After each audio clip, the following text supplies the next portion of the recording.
कबहू की राशन।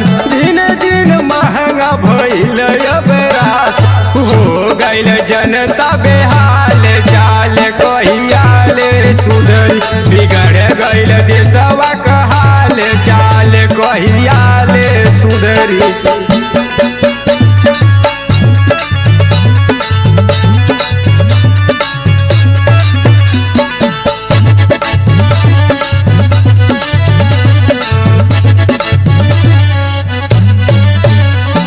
चोरी हत्या रोज बाबू होत बलात्कार बा।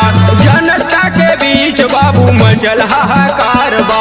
जनता के बीच बाबू मचल हाहाकार बा। चोरी हत्या रोज बाबू होत बलात्कार बा।